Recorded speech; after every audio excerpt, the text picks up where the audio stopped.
रात के 10:30 बज रहे थे। कराची के पुराने मोहल्ले औरंगी टाउन की तंग गली में एक छोटा सा घर था, जहां आरिफ अपनी माँ के पास आखिरी बार बैठा हुआ था। घर में खामोशी थी।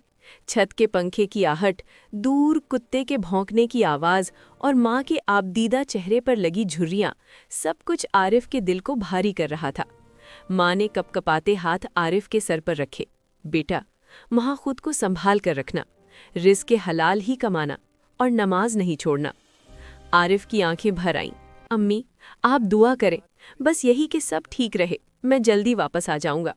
लेकिन वो जानता था कि जल्दी शायद कई सालों तक ना आए। जब फ्लाइट दुबई एयरपोर्ट पर उतरी तो आरिफ के दिल पर जैसे बोझ सा उतर आया। ये पाकिस्तान नहीं था। यहाँ सब कुछ मुख्तलिफ, तेज, चमकता हुआ, लेकिन परदेस की सर्द हवा में तन्हाई का कर्ब छुपा था।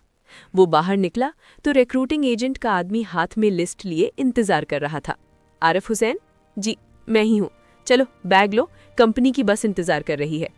बस में बैठकर उसने खिड़की से बाहर देखा। ऊंची इमारतें आसमान को चीरती हुई, साफ सड़कें, चमकती लाइट्स, लेकिन कहीं न कहीं उसे अपने गांव के खेत, अम्मा का प्यार, भाई बहनों की आवाज़ें याद आ रही थी। ड्राइवर ने गले खंखारते हुए कहा, पहला दिन है? जी भाई, पहली बार आया हूँ। पहले दिन सबको लगता है जिंदगी बदल जाएगी, लेकिन असली इम्तिहान कल से शुरू होता है। आरिफ ने खामोशी से सर झुका लिया। बेयर कार्ड कंपाउंड के अंदर आरिफ को एक कमरा मिला, जिसमें 8 आदमी पहले से रह रहे थे। घर वालों का सहारा बन गया है। जून का महीना था। दुबई का सूरज किसी दुश्मन की तरह इंसान पर हमला करता। मजदूरों की पीठ पसीने से भीग जाती, बाज का ब्लड प्रेशर गिर जाता। एक दिन आरिफ भी चकराकर बैठ गया। फॉरमैन चीख कर बोला, आरिफ, ठीक हो? जी, बस थोड़ा चक्कर आया है। साथियों ने पानी पिलाया। सलीम ने कंधे पर हाथ रखकर कहा, भाई, यहाँ गर्मी इंसान को तोड़ देती है, लेकिन हम टूटने नहीं देंगे। वो शाम आरिफ बहुत थका हुआ था, लेकिन उसने कुरान की चंद आयतें पढ़ीं, दुआ की और नींद में डूब गया। एक दिन स्कैफोल्डिंग का स्टील बीम हिल गया। आरिफ के सामने दोहरी का मजदूर अहमद फिसलकर नीचे गिरा। सब दौड़े, मगर वो बच न सका। आरिफ की रूह कांप गई। उस रात वो देर तक जागता रहा, सोचता रहा, जिंदगी कितनी कमजोर है।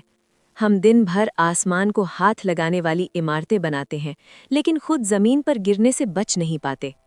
हादसे के बाद वो पहले से ज्यादा मोहतात रहने लगा। वक्त गुजरता गया। 2 साल गुजरे। आरिफ अब एक सादा मजदूर नहीं रहा था, वो स्किल्ड वर्कर बन चुका था।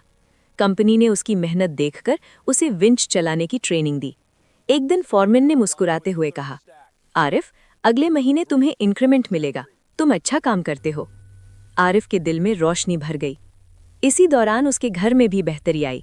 बहन की शादी हुई, माँ के इलाज के पैसे पूरे हुए, छोटे भाई में कॉलेज में दाखिला लिया, और ये सब आरिफ की खामोश मेहनत के बायस मुमकिन हुआ। एक शाम दुबई की चमकती हुई सड़क पर खड़े होकर आरिफ ने टावर की आखिरी मंजिल की तरफ देखा। सूरज गुरूब हो रहा था। सुनहरी रोशनी इमारत पर पड़ रही थी। सलीम ने करीब आकर कहा, ये इमारत हमने बनाई है भाई। लोग इसे देखकर फख्र करते हैं, लेकिन कोई नहीं जानता कि रातों की नींदें किसकी गई हैं। आरिफ ने आह भरी। एक दिन मैं भी अपने घर में ऐसी इमारत नहीं, बस एक छोटा सा पक्का घर बनाऊंगा।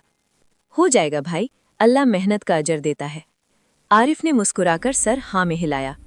4 साल बाद जब आरिफ ने कंपनी छोड़ने का फैसला किया तो फॉरमैन ने कहा, आरिफ, जैसे कारकुन बहुत कम होते हैं, अगर कभी वापस आना चाहो तो हमारा दरवाज़ा खुला है। आरिफ ने कहा, शुक्रिया सर, लेकिन अब मेरे घर को मेरी ज़रूरत है। उसने कैंप के कमरे को आखिरी बार देखा। वही बिस्तर, वही अलमारी, वही दीवारें, जिन्होंने उसकी थकन, उसके आंसू, उसकी दुआएं सब सुनी थीं। पाकिस्तान पहुंचा तो अम्मी ने उसे सीने से लगा लिया। बेटा, तुम बदल गए हो। अम्मी, परदेस इंसान को बदल देता है।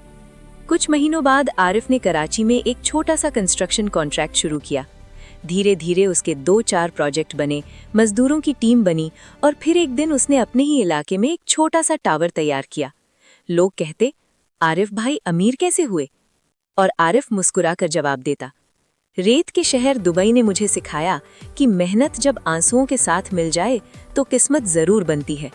आरिफ ने आखिरकार वो सब हासिल कर लिया जिसके लिए वो दुबई गया था। खुददारी, सहारा, ख्वाबों की ताबीर। वो जानता था कि दुबई की ऊंची इमारतों में उस जैसे हजारों मजदूरों का पसीना शामिल है, लेकिन हर मजदूर अपने अंदर एक अलग कहानी रखता है। मेहनत, कुर्बानी, आंसू, उम्मीद और बेहतर मुस्तकबिल का ख्वाब।